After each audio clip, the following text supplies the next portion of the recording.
Oh, it's the hardest part of the ring. Hey, the hardest part of the ring. Sometimes you reach out for the hot tag, then you go ahead and make your own comeback. Don't do that. That's when you should quit wrestling, and you're better off rolling in thumbtacks. AEW, the hardest part of the ring. Hey, the hardest part of the ring. You got the guy in an abdominal stretch, and you grab the rope for extra leverage. Then you get a concussion from the angry rush, and you get paid with a diet soft beverage. On the hardest part of the ring, the hardest part of the ring. When more sometimes you get trapped in a headlock, and you're worried about smearing your lip gloss. You shoot her off and take a shoulder block. Do the leapfrog, give her the hip toss. On the hardest part of the ring, hey, the hardest part of the ring. Now double claps, clap, clap, clap, clap, clap. Clap, clap, clap, clap, clap. I can't hear you at home because I'm not at your house. The hardest part of the ring. The hardest part of the ring. Ba-da-ba-da, yay! Whoa! Hey, Cousin Luke. Hey, Cousin Butch. Oh, what are we doing, Bob Squad? Good to see ya. What do you say? How are things? Oh, Robbie. Christmas is over, Robbie. My grandmother used to say that. She'd call me Robbie. She'd always tell me when Christmas and my birthday were over. I don't know why. Not over in a wrestling sense. Like, wow, people are really getting behind Christmas. Christmas was over. No, when Christmas was finished. Let's say it was dinner time. The night. Christmas night. Christmas is over, Robbie. It's over. No more Christmas for another year. For another year, Robbie, there's no more Christmas. All right. From Bensonhurst, Brooklyn. There's no more Christmas. Your birthday's over. Oh, Robbie. No more birthday for a whole year. When you're 7, that's like 20 years, right? A whole year, Robbie. Oh, me and Anne Marie. We was walking past the bakery the other day, and all the teenagers, Robbie, they got the radio so loud. I says to Anne Marie, I says they got the radio so loud. You can't hear nothing. I says to her, you can't hear nothing. Sit down, have some soup. That was that. What are we talking about this week? That was silly. That was fun. We're talking about the Hulu edition. The Hulu edition. Not limited enough commercial interruption for the March 7th, 2022 WWE Monday Night Raw. 90-minute action-packed, kind of, not really. Pardon me. This is one of the better Mania build-up Raws, except it's not that stuff was happening wasn't good. It just feels that, especially the main event segment, and we'll get to that later, just happening way too late, if that makes sense. But let's talk about real quick what's not on the show. Because my understanding is NXT champion Braun Breaker, at the time, he tagged with Tommaso Ciampa to fight Dolph Ziggler and Robert Roode, Bobby Roode, whatever. And again, Ciampa has never appeared, nor has Braun Breaker. He has never appeared on the Hulu edition of Raw. I know Dana Brooke always does a 24/7 thing with Reggie and all this. There's some kind of segment with that. And Akira Tozawa and Tamina, they got doing something now. I've never seen that. That never makes Raw. What else usually? The women's tag team match made Raw tonight. I'm surprised because usually only the women's title segment makes the thing. But Becky was not there this week. She was injured. She was injured in Allentown by Billy Joel. No, that's not true. That is not true at all. She was wrestling there in Allentown, and I guess she hurt her throat. She got her voice box fractured by Bianca Belair, which is really bad. I hope she's healthy. We want her in time for to be there for I think the Saturday main event of WrestleMania, I think. Or no, wait, that's Charlotte and Ronda, that's right. Oh, god damn it. WrestleMania is a whole nother mess. It's WrestleMania right now, I'm going to get to the show quickly, I promise. WrestleMania right now has 3 or 4 something non-wrestlers, while the message of the show is none of our wrestlers are good enough to have matches on the show. But the Logan Pauls and Pat McAfee's and who else? Ronda Rousey's is there, I guess. I'm missing somebody too. I can't think of it right now. No, and it's not the surprise, the thinly veiled. It's the Steve Austin thing. I'm not even counting that because I guess they're doing a talking segment where Owens will get a stunner and some beer dumped on him, blah, blah, blah, blah, blah, blah, blah. And it'll be fun if you're there, but on TV it'll probably wear out its welcome pretty quick. I'm glad Austin's not wrestling. I hope he's not wrestling. Unless they tease us and he just shows up in tights and says, ring a damn bell. That might be fun, but I don't know. We're getting ahead of ourselves. I'm getting ahead of us. But this is what happens when the show opens again. The show opens with Hulk Hogan slamming Andre the Giant, as it always does. They still show that. Every WWE show has opened with Hulk Hogan slamming Andre the Giant for several years. A lot of people don't realize that. Yeah, I'm repeating this stuff if you're new to this show. We got some new people. Thanks to the AEW pay-per-view I covered over the weekend. So if I repeat some of these things to the original Bob Squad, I apologize. Let me get some water. Water is good for you. It prevents fatigue and headaches. And just a reminder before we begin, hardest part of the ring is brought to you by Diet Dr. Pepper. Diet Dr. Pepper tastes just like regular Dr. Pepper. What you want to do is go to coca-cola.com/Dr. Pepper. Enter the promo code hardest part, and absolutely nothing happens. It's a lie. It's a waste of time. They'd probably like me to stop. Hulk Hogan slams Andre the Giant in 2022. Well, not exactly. And we go back to MSG. That's right, the stuff they put in Chinese food to make you fat. They go back to MSG, the Madison Square Garden, New York City. They did not do an MSG special, a network special, for this Madison Square Garden show over the weekend. And I'm a little bit surprised, because I know they did their Elimination Chamber thing at WWE Blood Money in February. But I'm surprised we didn't get a network special, because right now, WWE fans, I feel like we almost need that. We need the special. We need the special. We have special needs, the WWE fans. Go to a WWE show live, and a lot of the fans have special needs. Okay, and that's why we needed the special. Brock Lesnar beat Austin Theory, beat him up pretty quick, I assume, and Roman Reigns and the Usos beat up Lesnar and gave him a rock bottom thing on the steps and stood over him and blah, blah, blah, blah. Okay. Very good, though. And Brock Lesnar was bloody. We got all that. We opened the show with over a half an hour. This entire segment went A to Z, and I'm not surprised. Because we have a whole bunch of wrestlers who usually do a long talking segment into a 2-segment match, and it's 3 tag teams versus each other. So I wasn't surprised in the least. This was at least 3 segments, if not more. I think it had to be 3, though. Definitely. Kevin Owens and Seth Rollins are talking, and they're going to win a tag team championships. Very good. Alpha Academy comes out, and they also do talking, and they're going to retain a tag team championships. Very good. And RK Bro is the challengers, and they are also going to win the tag team championships. Very good, very good, very good. And they have this big long match. Was anything interesting in the talking parts? Nah, I really don't remember. They have this big long match. Of course, the gif going around is Randy Orton catching Chad Gable from the moonsault with his RKO, and that was not the finish of the match, which I thought, yeah, that could have been. The pop was loud enough. It could have been. Because I have been super critical of AEW. Like, this isn't the finish. That isn't the finish. You have 6 guys. Well, I mean, Otis did his part. He took the gimmick on the outside. You have 5 guys that can do so much that it can kind of overlook it. I hope I'm not being a hypocrite there, but whatever. But was that moonsault into the RKO necessarily the biggest pop of the match, or was it the prettiest move you can make a gif out of?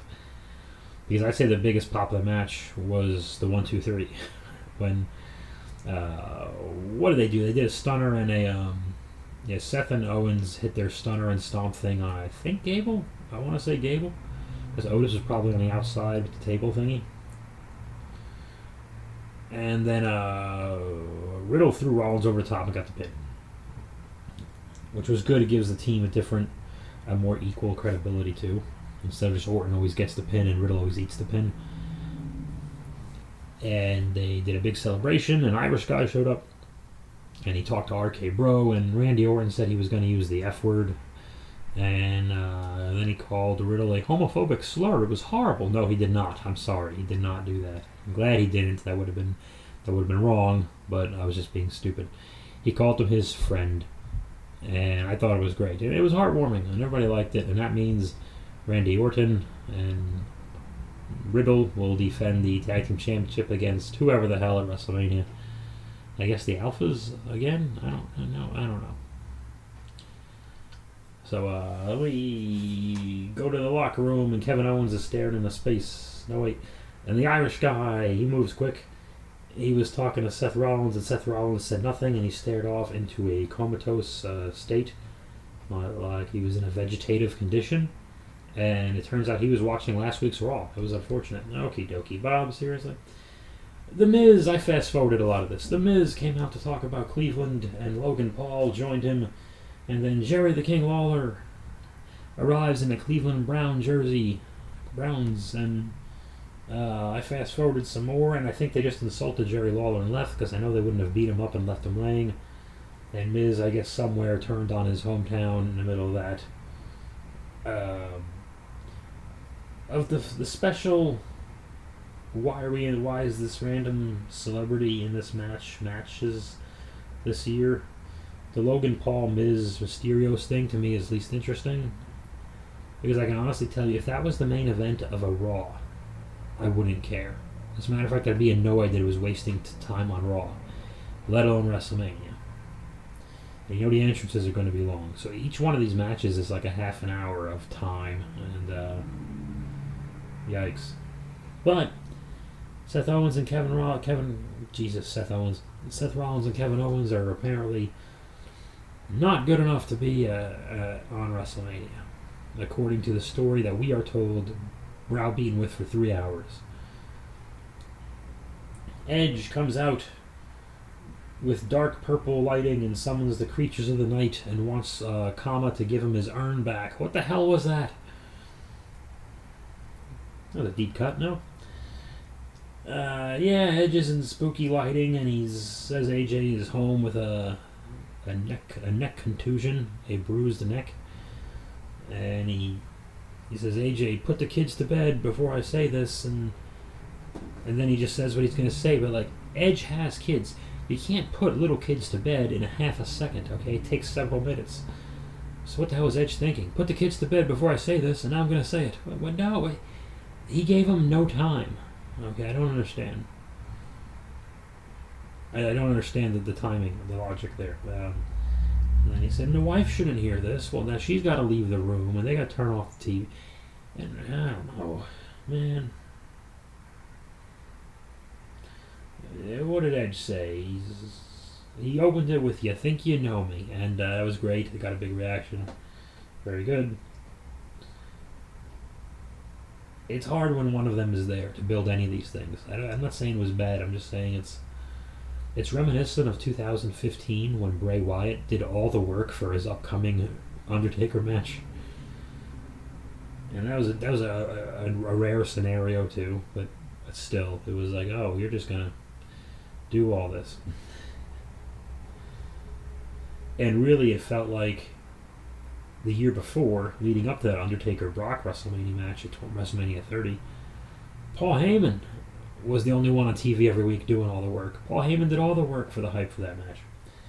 Okay, move on. Women's Tag. Yes, these are the matches that usually don't make Hulu. The Tag Team Championships champions Carmella and Zelina had no entrance on Hulu, which looked really funny because they cut to... It's Rhea Ripley and Liv Morgan versus Carmella and Zelina. So we just come back from break on the Hulu version, and you're just in a match, and Carmella is just in a mask.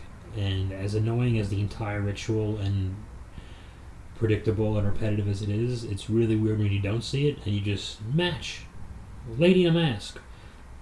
What the hell is going on? And then Quentin Tarantino showed up. He asked her to keep the mask on, but also wanted to see her feet. It was weird. I don't know why that happened. Okay, so they do this thing. Let me start. Liv Morgan took a stroll before tagging Rhea Ripley for the finish. They did the thing where Carmella and Corey Graves, because I guess they have their YouTube show that no one's going to watch, because they want to be other kinds of celebrities, LOL. It didn't work for the Rhodeses. It ain't working for you. So anyway, they're all lovey-dovey for some reason during the match. And Zelina's looking at Carmella like, hey, you want to pay attention? I'm fighting two people here. And of course, Zelina gets hit with Rhea's finish. And 1, 2, 3. Very good. So I guess this means that it's Rhea and Liv versus Carmina and Zelina versus Naomi and Sasha, I think it is, from SmackDown. And they'll have a 3-team women get them on the show tag team championship match. But I don't know. So, as silly as it is for someone to get distracted in the middle of combat, to go, I'm good looking, and not pay attention, it's sillier when after the 1, 2, 3, Graves and Carmella didn't stop and go, oh shit, why did we lose? They didn't hear the bell or the announcement or the music and just kept on being all lovey-dovey. Wouldn't they at least go, what happened? Why did we do that? Oh no. And Zelina got hit with a finish, so she shouldn't get up right away and yell at Carmella. And if that happened, maybe they cut it with Hulu. I don't know. But I kind of doubt it. I'm willing to bet they didn't. They just kind of carried on and went to Finn Balor, the new U.S. champion from last week. I think last week, 2 weeks ago, I don't know. He wrestles Austin Theory, who's going to wrestle Pat McAfee at WrestleMania. They showed something on SmackDown or something. Theory slaps Pat and walks away, takes a selfie. Because he's got an affliction, just like Dewdrop's fingers, Austin must take a selfie all the time. Anyway, Finn Balor wrestles Austin Theory. The match is fine. Priest interferes as a DQ. And he does the Razor's Edge. Which I'm surprised. Pleasantly surprised. It's a cool looking move. And he does the Razor's Edge to Finn. He landed him flat. Which is good. And Austin Theory sneaks in and hits his own, which is good they hit his finish, because he needs to get his finish over if he's going to have a Mania match. Especially with Pat, because Pat doesn't have any moves. So if Theory doesn't start teasing his finish and he should be doing his finish to death, and should have already been doing his finish to death on everyone, because Pat has no established moves. So what are we teasing? And no one really believes in this issue between Theory and Pat anyway. So we need to, every little tease we can get, you got to get it. So I like that. Normally I'd say it's overkill, but I think Theory needs to get his finish over. Maybe they just shouldn't have, these two just should have not have wrestled this night, as good as they are. Maybe they just could have had other opponents. I don't know. Well, if you don't know Bob, why are you doing a podcast? I don't know that either. Just being Bob is all I'm doing. Bianca Belair is talking to the Irish guy, and she says she's not going to use her hair and don't touch her hair. Very good. Something, they didn't talk about Becky's throat injury. That was more of a social media thing. But they showed Becky getting the scars on the stomach from the hair. Because they were just talking about the hair. And apparently Bianca has a new t-shirt, of course, convenient, that says don't touch my hair or something like that. So that's why they had to focus on the hair injury and not the real voice box injury. And I guess the hair injury is real because it carved her up, but whatever. Kevin Owens, this is the main event segment of the show. I went a little fast. Sorry, guys. But WrestleMania's coming up fast. Kevin Owens needs his WrestleMania moment. He needs to be on the show. So he comes out and he's trashing Texas again for seemingly no reason. But Kevin Owens is one of the few guys who can get away with it, because he's almost making it abundantly clear he's been trashing Texas for no logical reason up to get to this moment. And he runs down all the current Texas wrestling legends. He runs down JBL, and it was hilarious. He said interviewing the horns on JBL's limo would be more interesting, and I thought that was wonderful. He calls Booker T a hypocrite for being part of a tag team called Harlem Heat and having a crown and being King Booker with a bad accent. And then he says, HBK, he says, I'm Canadian, and out of respect to Bret Hart, I wouldn't have you on the show. Wonderful, wonderful stuff. And then Owen dropped hints left and right, and this was great, because they were doing the what thing to him. I think more so than usual, but he wouldn't break and say it early. He ignored the what thing, which is good. Edge got it too for some reason, but they ignored it. Guys, it was played out in 2001 when it started on TV anyway. It got played out in 2 weeks, 21 years ago. That's why your needs are special. Stop it. Nacho eating slovenly motherfuckers. It is so gross to be in the audience with pro wrestling fans or WWE fans. Ugh. Disgusting human beings. I was at the Raw in San Diego after SummerSlam, and I felt dumber walking out between the show and the people. I just went, ugh. I'm embarrassed that I not just that I went to this, but that I was near you people. Gross. Ew. So Kevin Owens drops all the hints. He says the guy I'm thinking of had to wear knee braces when he wrestled because his knees were shot. He was a redneck and and everything else. And I'm going to give him a stunner. And the bottom line is this, and he's just hint after, he's just making it so obvious. And he almost gets choked up before he says it, because you can tell this means a lot to him, and he can't believe he's saying it. But the guy I'm challenging is Stone Cold Steve Austin, drops the mic right away and walks out. Doesn't stand there and make an angry face. I'm pretty sure he just took a beeline and just left him. Just perfect. It's good stuff. So he's inviting Steve Austin to be a guest on his In the Ring talk show, so it's not really a match.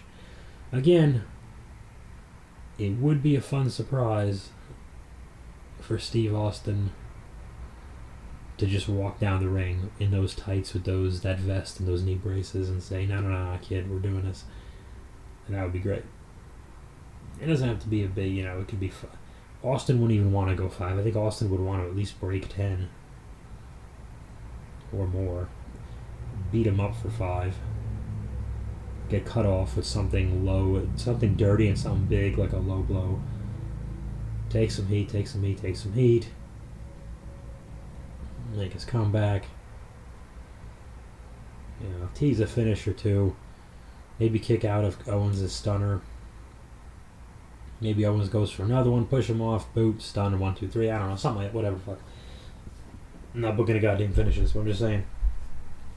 That would be fun, but if Austin doesn't feel the situation is right, I think it's better he doesn't wrestle. Leave it alone. Somebody, be the one guy who's special and says, no, really, I'm done. Somebody. I thought it was going to be Punk. I thought CM Punk was going to be the one to say, nope, I'm really done. And man, he had, 7 years, especially 7 years, and he's 43 now. 7 years of ages oh god, he would have been 36. Yeah. It's one thing at 43 to be nope, I'm done after this. I'm yeah, you're probably done. But I don't know. I don't know what Seth Rollins does at WrestleMania.